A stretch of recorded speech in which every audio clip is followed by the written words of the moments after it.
Hello, my name is Philip Kadash. I teach Anuban Song in Chiang Mai at Sunshine Kindergarten.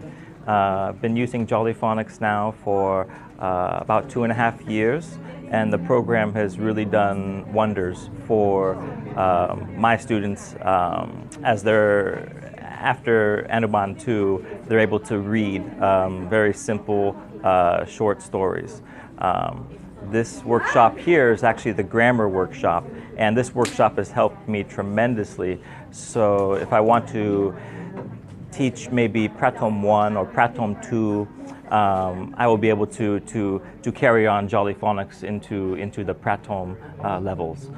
So Teacher Locke he's very, very good at what he does, and I highly recommend this program to anybody who's interested in improving their phonics skills and improving their overall knowledge about English in the classroom. Thank you.